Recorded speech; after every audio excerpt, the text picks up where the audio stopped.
शिक्षा के जहाज बड़े शौक से डुबाए जा रहे हैं। स्कूलों को बंद करके बच्चे रैलियों में बुलाए जा रहे हैं। तो कब तक फ्री के राशन का मज़ा लेगा ऐ आम आदमी? तेरे बच्चे जिस्म से नहीं दिमाग से अपाहिज बनाए जा रहे हैं। अभिवादन को स्वीकार करिए अपने छोटे भाई बेटे शुभचिंतक का। दोस्तों, मैं संजय सिंह राणा आप सभी के बीच आज पुनः उपस्थित हुआ हूँ और आप जानते हैं कि आपका यह छोटा भाई निस्वार्थ भाव से आपके बच्चों को फ्री शिक्षा दिलाने के लिए, आपके बच्चों को काबिल बनाने के लिए, आपके बच्चों को समाज में सर उठा करके जीवन यापन करने लायक बनाने के लिए निस्वार्थ भाव से पिछले 12 वर्षों से संघर्ष कर रहा है। और आज आपकी के बीच इसी कड़ी में आया है कि आप भी अपने कर्तव्यों का निर्वहन करें, क्योंकि यह बच्चे आपके हैं, जिम्मेदारी आपकी है। नफरत के बीज बोए जा रहे हैं। हमारे भारतवर्ष की संस्कृति को दागदार किया जा रहा है चंद निजी वोट बैंक की खातिर। और इनका वोट बैंक हम क्यों बने,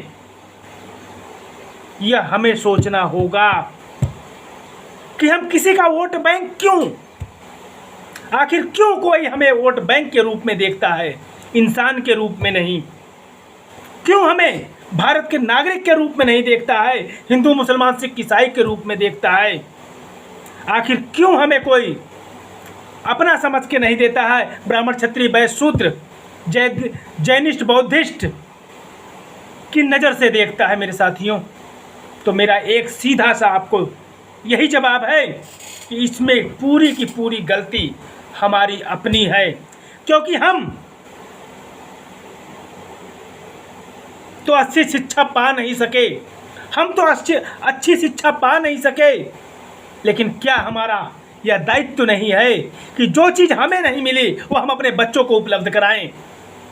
और इसके लिए हम अपने कर्तव्यों का निर्वहन क्यों नहीं करते हैं? जब हमारे संविधान ने आर्टिकल 21A के तहत आपके बच्चों को अनिवार्य मुफ्त गुणवत्ता परक 6 वर्ष से लेकर 14 वर्ष तक को अनिवार्य शिक्षा की व्यवस्था की है, तो अधिक नहीं, कम से कम जितनी आपको अनिवार्य अधिकार दिए गए हैं उसके लिए तो आवाज़ उठाइए मेरे साथियों। नहीं तो यह राजनीतिक पार्टियां आपके बच्चों को इसी प्रकार तिल तिल से मरने को विवश करेंगी और हिंदू के नाम पर, मुस्लिम के नाम पर बांग्लादेश का डर दिखा करके, पाकिस्तान का डर दिखा करके आपको डराती रहेंगी कि हिंदू खतरे में है, मुसलमान खतरे में है। मेरे साथियों, न हिंदू खतरे में है न मुसलमान खतरे में है। समझ जाओ मेरे दोस्तों, मेरा हिंदुस्तान खतरे में है। मेरे साथियों, आज हम जो बात करेंगे, जैसा कि आप देख रहे हैं, बात हिंदुत्व की जाती है, बात हिंदुत्व की जाती है, बात हिंदुस्तान की जाती है। लेकिन जब बात वोट बैंक की आती है तो दलित देखे जाते हैं, अल्पसंख्यक देखे जाते हैं, आदिवासी देखे जाते हैं, SC ST देखे जाते हैं। मेरे साथियों, आप हिंदू को हिंदू रहने ही कहाँ दे रहे हैं? कितना गिरेंगे और कितना गिरेंगे आप इस वोट बैंक की खातिर? अभी जाति गणना की वकालत चल रही है, सारी पार्टियां जाति गणना कराने को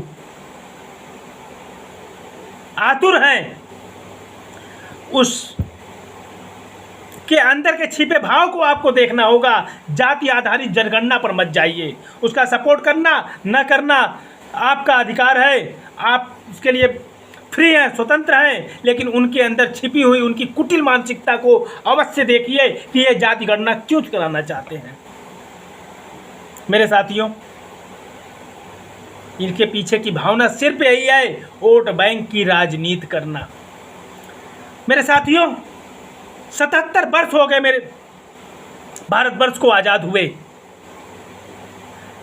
26 जनवरी 1950 को हमारा संविधान अस्तित्व में आया, अर्थात 75 वर्ष हो गए।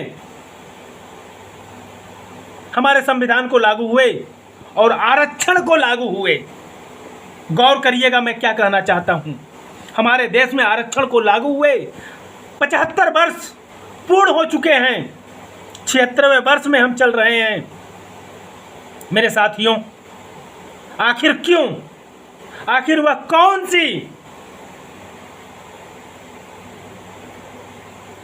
कौन सा कारण रह गया कि इन 75 वर्षों के दौरान भी हमारे भारतवर्ष के उस गरीब दबे कुचले व्यक्ति तक आरक्षण का लाभ नहीं मिला? आखिर क्यों नहीं मिला? क्या कभी आपने सोचने की आवश्यकता समझी? मेरे साथियों, इसका सीधा सा एक ही कारण है कि किसी को भी पड़ोसी के दुख दर्द से कोई वास्ता नहीं है। उन्हें लाभ चाहिए तो स्वयं को पीढ़ी दर पीढ़ी चाहिए। हमें मिल गया, हमारे बेटों को मिले, हमारे बेटे के बेटों को मिले, हमारी बेटी के बेटे को मिले। इस भावना से अगर आरक्षण दिया जाएगा तो हमारे देश की बदहाल स्थिति को कभी कोई दूर नहीं कर सकता है। आरक्षण को एक पीढ़ी तक दिया जाना शुरू करना चाहिए और इस पर सुप्रीम कोर्ट ने भी कहा कि पीढ़ी दर पीढ़ी आरक्षण का लाभ नहीं मिलना चाहिए। आरक्षण का लाभ हर उस कमजोर व्यक्ति के आखिरी पायदान पर खड़े हुए व्यक्ति को मिले जिसे आज तक उसका कोई लाभ नहीं मिला है। तब जाकर के ये हमारा भारतवर्ष आत्मसंपन्न होगा, आत्मनिर्भर होगा। सिर्फ एक परिवार को आरक्षण दे करके पूरे भारतवर्ष को मजबूत नहीं किया जा सकता है। मेरे साथियों, मैं यहाँ तो एक उदाहरण पेश किया हूँ। मैं कहना चाहता हूँ, जो नफरत के बीज बोए जा रहे हैं, हमारे भारतवर्ष की संस्कृति को दागदार किया जा रहा है, मानवता की संस्कृति को दागदार किया जा रहा है, जो हमारी सनातन संस्कृति रही है। मैं गर्व से कहता हूँ मैं सनातनी हूँ। मैं गर्व से कहता हूँ मैं सनातनी हूँ, मैं हिंदू हूँ। लेकिन हिंदुत्व की विचारधारा से, अपने उस कर्तव्य से मैं कदापि विमुख नहीं होऊंगा जो हमारा भगवत गीता हमें सिखाता है, रामचरितमानस सिखाता है, जो हमें चारों वेद सिखाते हैं कि मानवता ही सबसे बड़ा धर्म है। जहाँ बात मानवता की आएगी वहाँ फिर हम किसी की नहीं सुनेंगे। न ब्राह्मण क्षत्रिय वैश्य शूद्र, न हिंदू मुसलमान सिख ईसाई, न बौद्धिस्ट न जैनिस्ट। सिर्फ और सिर्फ मानवता ही सबसे बड़ा धर्म है। मानव सेवा ही सच्ची ईश्वरीय सेवा है कि भावना हमारी हिंदू संस्कृति हमें सिखाती है। तो फिर हम क्यों जाति के नाम पर, धर्म के नाम पर भेदभाव करें? क्या हम और आप, मैं पूछना चाहता हूं, नफरत करेंगे? करने की हिम्मत है आप में? तो जवाब दीजिएगा, क्या हम डॉक्टर एपीजे अब्दुल कलाम से नफरत कर सकते हैं? आखिर क्यों उनके आगे हम नतमस्तक होते हैं? क्योंकि उन्होंने देश के लिए अपना सर्वस्व न्यौछावर किया। देशभक्ति का जज्बा उनमें कूट कूट के भरा हुआ था। क्या हम उस मुस्लिम परिवार का ऋण अदा कर पाएंगे जिन्होंने अपना सब कुछ बेच करके उस समय आज़ादी के समय, जब आज़ाद हिंद फौज की स्थापना नेताजी सुभाष चंद्र बोस ने की थी, उस समय करोड़ों रुपए आज़ाद हिंद फौज में दान दिया उस मुस्लिम परिवार ने। और उस समय हमारे नेताजी सुभाष चंद्र बोस ने उस परिवार से पूछा भी कि अपना सब कुछ आप दान में दे रहे, फिर आप क्या करेंगे? उस परिवार ने, उस मुस्लिम परिवार ने जो जवाब दिया, उसके हम आज भी कायल हैं। उसने कहा, मैं जा कहाँ रहा हूँ, मैं तो स्वयं अपने परिवार के साथ आपके आज़ाद हिंद फौज में शामिल हो रहा हूँ। तो जैसे आप सबकी देखभाल करेंगे, हमारी भी देखभाल आप ही करेंगे। आप भी हमारे गार्जियन हैं, हमारे अभिभावक हैं। मैं आप ही के परिवार का हिस्सा हूँ। उस मुस्लिम परिवार को आप क्या कहेंगे? क्या आप आसाराम के सामने नतमस्तक होंगे? क्या आप राम रहीम के सामने नतमस्तक होंगे? या आप कुलदीप सेंगर के सामने नतमस्तक होंगे? क्या ये हिंदू नहीं? लेकिन बात सिर्फ जाति से किसी को परिभाषित नहीं किया जा सकता है। हमें आज उस कोयले की खान में उस हीरे की तलाश करना है जो डॉक्टर APJ अब्दुल कलाम हो, जो उस सिंध प्रांत का मुस्लिम परिवार हो जिसने अपने भारतवर्ष को आज़ाद कराने के लिए अपना सब कुछ नेताजी सुभाष चंद्र बोस को दान कर दिया। हमें आज भी हर मजहब में, हर धर्म में ऐसे हीरो को तलाशना है और आसाराम जैसे और इन आतंकवादियों जैसे जो कश्मीर में दंगा फैलाते हैं, हमारे भारतवर्ष में बम विस्फोट करते हैं, ऐसे आतंकवादियों को, ऐसे कट्टरपंथी को, ऐसी संकुचित सोच रखने वालों को हमें नज़रअंदाज करना होगा, समाज से निकाल फेंकना होगा। लेकिन अगर वो हीरा है, वह किसी भी समाज का है, एक डॉक्टर APJ अब्दुल कलाम बनने की क्षमता रखता है,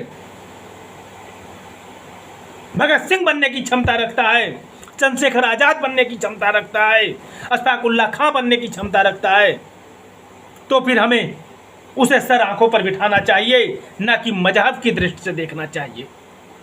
मेरे साथियों, यही हमारी भारतीय संस्कृति रही है जो कहती है धर्मो रक्षति रक्षता, यानी धर्म की रक्षा करिए, धर्म आपकी रक्षा स्वयं करेगा। लेकिन वहीं हमारी हर व्यक्ति को अपने धर्म की रक्षा करनी चाहिए, बिल्कुल सही। लेकिन धर्म जो हमें सिखाता है उसके विपरीत जा कर के नहीं, क्योंकि हर धर्म में यही कहा गया है परोपकार परमो धर्म, परोपकार ही सबसे बड़ा धर्म है, परोपकार से बड़ा कोई धर्म नहीं है। मेरे साथियों, तो इसी भावना के तहत आपका यह छोटा भाई संजय सिंह राणा भारतीय सर्वधर्म पार्टी के रूप में आपके समक्ष पिछले 2 वर्ष पूर्ण हो चुके हैं, तीसरे वर्ष में प्रवेश कर चुका है, आपका प्यार और आशीर्वाद चाहता है। और ये मुफ्त शिक्षा, मुफ्त चिकित्सा, मुफ्त न्याय की लड़ाई जो जात से ऊपर उठ करके, हिंदू मुसलमान सिख ईसाई की भावना से ऊपर उठ करके सिर्फ मानव कल्याण के लिए, भारतवर्ष के कल्याण के लिए जो सपना देख रहा है, उसे साकार करने में आप हमारा साथ दें। जय हिंद, जय भारत।